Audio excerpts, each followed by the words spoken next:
Major support for Carolina Business Review provided by Colonial Life, providing benefits to employees to help them protect their family, their finances, and their futures. High Point University, the premier life skills university, focused on preparing students for the world as it is going to be. And Sonoco, a global manufacturer of consumer and industrial packaging products and provider of packaging services with more than 300 operations in 35 countries. Welcome again to the most widely watched and longest running source of Carolina business policy and public affairs. Each week we take a look across this region to find out what those issues are that are worth discussing well beyond headlines. Joining us again in just a moment on an executive profile is certainly one of the most wealthy and affluent people in South Carolina, but she is also one of the most influential when it comes to policy. Charleston resident Anita Zucker will join us, and we hope you stay with us. Gratefully acknowledging support by Martin Marietta, a leading provider of natural resource-based building materials, providing the foundation upon which our communities improve and grow. Blue Cross Blue Shield of South Carolina, an independent licensee of the Blue Cross and Blue Shield Association. Visit us at southcarolinablues.com. The Duke Endowment, a private foundation enriching communities in the Carolinas through higher education, healthcare, rural churches, and children's services.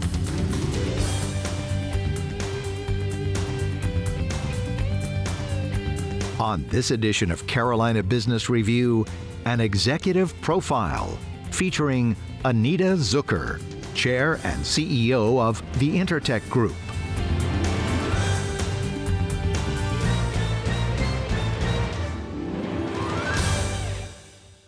And joining us again, we are honored to have Chairman and Chief Executive Officer of the InterTech Group, Anita Zucker. Anita, welcome, Mr. Chairman. Glad to see you again. You look healthy. I hope you've been well. I have been. Thank you very much. And I'm thrilled to have my 2 vaccines. You feel a little bit better. Anita, let's start with the idea that being an educator, being around education policy and concern for education for kids and families is not something foreign to you. Obviously, you were a teacher. You've got advanced degrees in education. You've been philanthropically around education for decades now. We talk so much about lost educational attainment for this last 12 months. How do you look at it, the last 12 months for schools? I look at it as a tragedy. It is really sad how many children didn't have the opportunity, nor the opportunity for the access to good education. And many children today, sadly, don't learn well virtually. Virtual learning for them is more of the diversion of playing games. It's not learning and the way many children see it. I have grandchildren who had to have virtual education occasionally, but not for the entire year. And so they have been able to learn because they're in person. I think being with a teacher in the classroom with you, it makes a huge impact because they can see you and have direct dialogue. Okay, yes, virtually we can see each other. You and I get to look at each other and speak. But for many children, they don't do well if that person's not right there to talk to them, to maybe put a hand on their shoulder. And I mean, today with COVID, you can't even do those kinds of things. But one of the things I can tell you that my Tri-County Cradle to Career organization has been very involved with, we created a recovery committee to try to work with our the 4 school districts in our Tri-County area. And that recovery committee has been particularly engaged in broadband.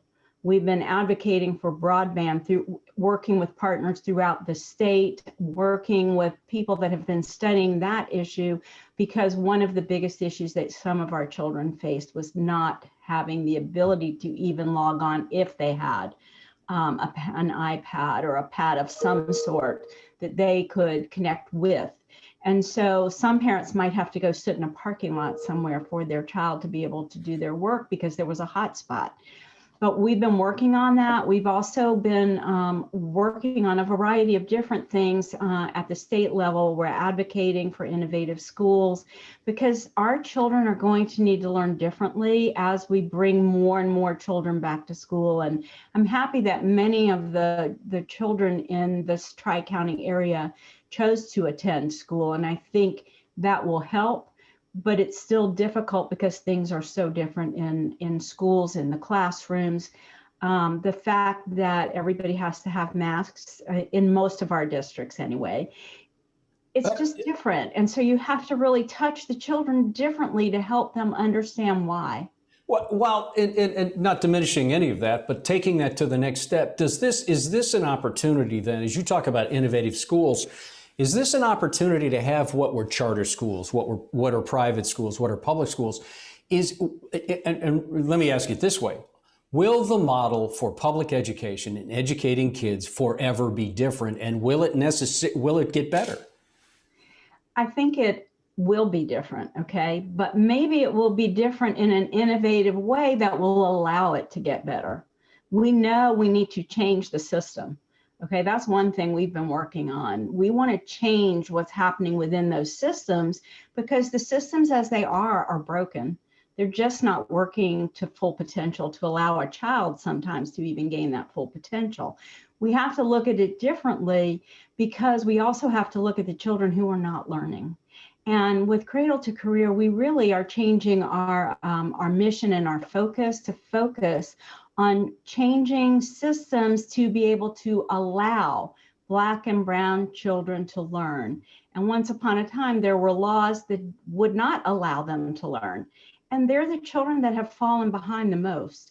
And so we really have to create the changes for all of our children to create better systems, but to really help those children so that we can help them now come back and get ahead and be able to achieve the same thing as any child is capable of achieving. We have to have faith that they're capable, and I believe many of them are. They come from sometimes very difficult situations in life, but that's where the schools can be helpful and really create the change. And I just spoke to a principal the other day, and he really wants to create some innovative new things in his school. And I love that he wants to do it within the system, but the system will have to give him some autonomy. And once upon a time within the systems, we had autonomous schools in Charleston County, for example. And when they gave those 5 schools those abilities, they actually were doing incredibly great jobs. And then I don't know why, but suddenly the school board said, we're not doing that anymore. And they took it away, and literally one particular school that I can think of just went downhill big time. And I think I'm thrilled at a principal of a school that has all the issues that I'm talking about, the issues with children who have parents that work, with children that work in high school. They can't achieve the number of days that they need to attend a class to pass the class. Even if they have an A average, if they miss too many days, they'll fail. So go ahead. We need change. We just need to be innovative. So do you feel, as you talk about Charleston and Berkeley, even Berkeley County, do you think that there is generally accepted agreement from the top, and I'm talking about the State House in Columbia in South Carolina, do you get the sense that there is an understanding that there needs to be a DNA change? I think they're beginning to get the understanding. At least innovative schools are on the table. Because right now, the way the law was written, that you were only allowed to have like 1 innovative school in a county. And we need more than that. We need so much more. If we keep our public school systems and not have to change to charter schools and other types of schools, it can be done not within the system, but within the system that's willing to change. Yeah. Okay, but still public school and still run by a board that it reports to and a superintendent, but with the opportunity for creativity and innovation taking place within each school based on its population. That can create amazing opportunity and amazing learning opportunities for children. And that's what I'm hoping for. I really hope we can make that happen. And we don't always have to bring in champions or quarterbacks or all of these new ways of running schools, because I think it can be done from within if we get a board who's willing to create the waivers necessary to allow for a little more freedom of how you operate the school. We also have to create a pipeline for training the leaders in our schools. And we need to train the Black and brown leaders, okay? They need to be invested in and they need to lead, because there's certain places where that's what all the schools look like. And they need to see their own leaders in place who understand what they're doing and can lead. It's been an interesting awakening, even for me, to think about the people we have to help, and that it can't always be me. I can't always be the one. I have to help other people and give them the training and the opportunities so they can come in and be the ones who guide. We need to work with our communities directly. So it's got to come from the grassroots, not the top, from those people who are in those neighborhoods need to guide us. We don't need to guide them. They need to tell us what their needs are. We need to listen.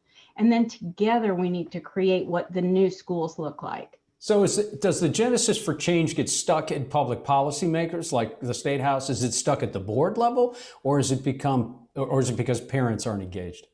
It's all three if we're not careful. Right now, there's some stickiness at the state level in policy. But what's really nice is one particular school board that we're watching, they're really interested in innovation, and that's Charleston County.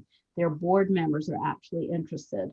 And that's been a really nice awakening to see that the school board is beginning to understand the need for change in how schools are operated. And again, it's all about the leadership you put in each school and what they are required to do, but with also some freedom of how they're required to achieve their goals. And I think our children can achieve 10 times more. I just read an article this morning about kids being in at Trident Tech for a high school, but yet it's college-based high school program. And it's giving them the chance for dual credits and to walk out with an associate's degree. And how awesome is that if you handpick young people that can do that and walk out with that degree and then go into college if they choose, or go directly into an occupation. And I think the key today to me also is we have to think differently. Not every child has to go to college, and not every person needs a 4-year degree, but they do need to be able to learn continuously and to be able to change as necessary, because we live in a very different world where people must be able to be flexible and adaptable. So if you're still learning, like, okay, I'm going through the world and I'm aging, I've been around a while, but I can still learn. And every day I try to learn something new. And I think I'd be lost if I didn't, especially in the world we're in today, the use of technology. I mean, I've had to use so many forms of different platforms of Zoom and Teams, and I learned about another one called Remo. They're all so interesting and so different, but having to use all of this while working from home it's been quite interesting. But we need to create children like that. Our children need to be different, as do our college students today. Our college students need to be hybrid. Well, let me bring in another dynamic as you talk about the deployment of educational services in schools and policy. This other very big looming issues is the mental health of our kids, the mental health of the families, and in general, mental health during a lockdown. How do we find our way out of this? Is this throwing more funding at mental health services? Is there another way that we need to approach this? What would you say? I think we need to make sure we have enough mental health services, okay? Because yes, it's huge. The needs in higher ed, I'm seeing big time, how needy higher ed students Educators or students? The students in particular, yeah. Okay, they really need it, because it's been a whole new world that they've also had to face. And for some, when you go away from home, but yet you have to sit in your room and you're by yourself, it's not what they expected of their college experience. And so having the ability and the capacity for mental health is great. Locally, one of the neat things, I have to give MUSC a tremendous amount of credit, because they've been so good. They were one of the first organizations in the nation, truly, to use telehealth. So not only are they using telehealth for us as adults to be able to call in, to have a checkup, to do what the best that you can do that way, they're using it in mental health, and they're using it in pediatrics for pediatric mental health. And so it's one of the opportunities we can use. So we need to take advantage of new opportunities to provide mental health differently sometimes. And yes, we need our teachers. If kids are in the classroom, teachers need to be looking out for what they see. And if they see concerns, then they need to make sure that they try to find help for that child. So do we need more? Yes, we need more. I'm not sure how we pay for all of these things, Sure. but they are needed. And yes, mental health's been a huge issue, and there's been loss. There's been, there have been times like I haven't seen some of my grandchildren in almost a year. I am getting ready to see my youngest grandchild for the first time in 5 months. He's going to be 9 months old. Well, he is 9 months old, and I haven't seen him since he was 4 months old. So I'm looking forward to that opportunity. But, we were lucky we were able to be with my mother, but COVID made it clear we couldn't be with my sister. So I've learned what it must have felt like for other families and what they were going through, and they couldn't be with their loved ones through loss, through whatever they were dealing with. If they couldn't see their parents and their grandparents who were in homes, or who were in facilities that were caring for them but couldn't offer them the love and the hugs and the warmth that they used to get. And so that has been such a big thing, because I've always loved hugging people, being a handshaker, very warm kind of thing. And it's like, whoa, the world has changed. We can't do these things right now. And so there's been a lot to have to deal with, and that changes how people feel.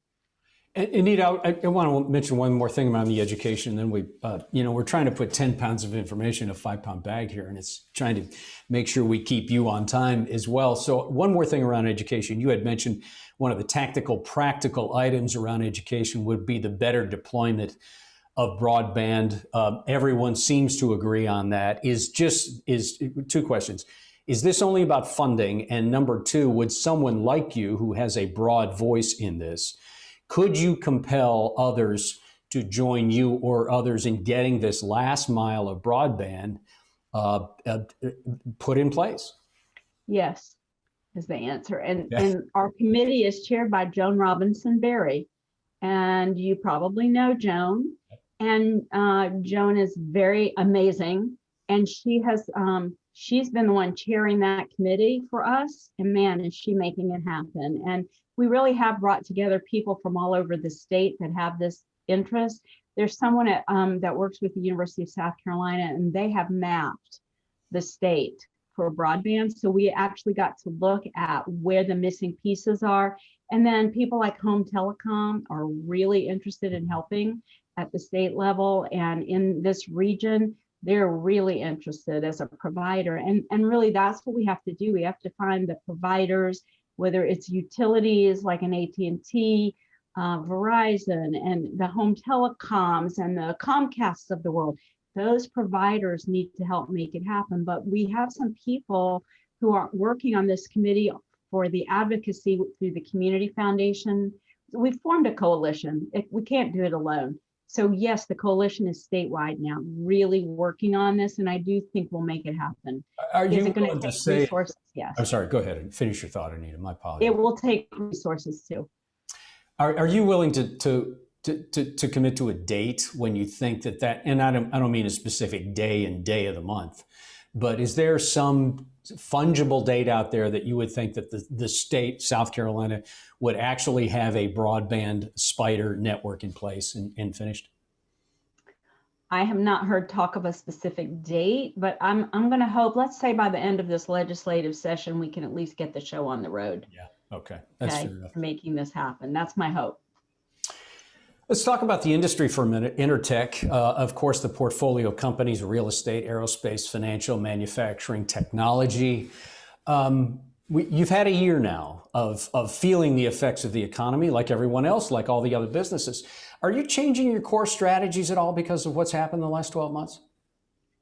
Yes, we are. And some of those core strategies revolve around our aerospace portfolio, for example. Yes, because what's really good about the people that work for us and what we can do within our facilities is we're able to pivot and bring in different customers and reach out and try to bring in more automotive work, more other kinds of work that we know we can handle because it's advanced manufacturing, which we're in, whether it's composites or sheet metal, or, it depends on what type, insulation. Those are some of the kinds of work we do. And, right now we're working with Boeing to see how they're going forward. And it sounds like we're creating a good plan with them. They're not our only customer, so that's the good news, but that's been a really difficult one to work through because they haven't been selling planes, because people haven't been flying, and because of all those kinds of issues. And that's been, definitely a tough issue where we've had to do some pivoting, but we have our manufacturing is spread out. It's not only in Charleston, for example. We have 2 great facilities in Connecticut who are working like crazy, and one is a maintenance and repair operation, and the other one is almost purely composites. We do a tremendous amount of work in the defense industry, not just the commercial airline industry, and we do a ton of work with helicopters. And so we're up there, we're co-located by Sikorsky, and we do have a tremendous amount of work that we're doing with them. And so that's been really great. And now they're kind of overwhelmed with work, and they're sending work down to Charleston. So, you look at everything, you figure out what you're going to do, and we've had to pivot, change. Unfortunately, we've had to have some reduction in force within that core business, because you can't, if you don't have money coming in, you can't pay people. So it's sad. I hate that. That's the part that hurts me the most, whatever we've had to do. But I have a wonderful CEO and leadership team in that aerospace core company. And we meet monthly with that team, our leadership team at the InterTech group, to make sure we're heading in the right direction. And I would say change is coming, and with positive momentum now beginning. Some of my companies have been going like gangbusters. We have a fishing lure company, Z-Man Fishing Products. Well, Z-Man's quadrupled during this time. People want to be outside, they want to be fishing. They could do that from almost the beginning of the pandemic. And lures, we make these incredible fishing lures out of elastomers and polymers, and they're great. And we have a huge social media presence. We have pros that fish for us. One of our pros just won a big bass tournament. So we're always happy when we see things like that happening in that business. It's going very well. PBI and Rock Hill's going well. Things are, businesses that depend on funding from cities or counties or states, we're impacted by that, because one of the main things we make is our high heat and fire resistant fiber that goes into firemen's turnout gear. It's global. All the trade shows have been canceled, so you have to sell differently. Yes. You have to present differently. So yes, everything's had to change. We've had to be flexible, but at least orders are still coming in. The sad part is my entertainment business in Toronto. The city of Toronto is still closed. I have 3 big hockey businesses that are shut down still.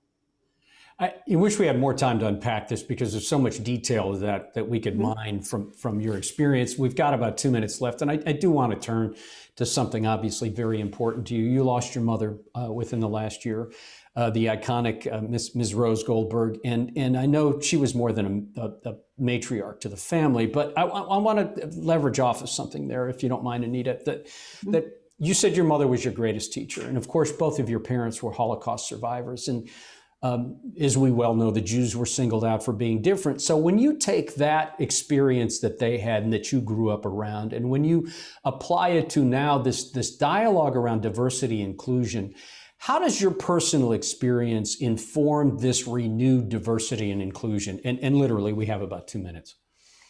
So for me, diversity, equity, and inclusion, or diversity, equity, justice, and inclusion is so important. And when I think about, we probably have around 1,000 employees just in the state of South Carolina, not counting my other businesses. We have every kind of person that works for us, and I want us to be able to protect those people. So one of the things I'm doing right now is I've testified 3 times in the state of South Carolina, 2 House committees, and yesterday the Senate, to pass a hate crimes bill because I want us to offer protection to all people in our state. So yes, I am fighting for my parents, their memory. They were treated harshly. They were beaten. They were starved because they were Jewish, because of their religion. Okay, we have to overcome these differences and we have to find a way to speak as one people. And so I fight for that. My mom taught me about resilience. She taught me to have courage. She taught me that I had no choice but to keep going, as did Jerry Zucker. The two of them, they said, you must keep going.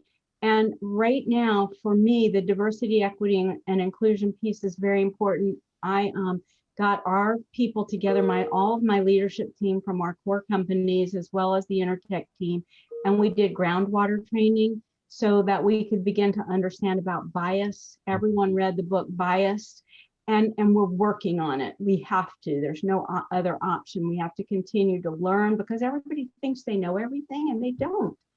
It's shocking when you hear for every one white baby born, 2 black babies die. So it's a fight for me. And I'm going to get hate mail for having to cut you off on this one because this is, I know, important to your heart. Heck, I don't even like to have to do it. But Anita, thank you for taking time. And I hope we can do this sooner rather than later to unpack maybe a little bit more about this, what this means. Thank you. And I also want to say, as we approach High Holy Days here, happy Passover and a great reminder for your family. But thank you for joining us. Thank you so much, Chris. It's been an honor and a pleasure. And I wish you a happy Easter as well. And we'll all get through it. That's the most important. We just have to keep going. Major funding for Carolina Business Review provided by High Point University, Martin Marietta, Colonial Life, the Duke Endowment, Sonoco, Blue Cross Blue Shield of South Carolina, and by viewers like you. Thank you.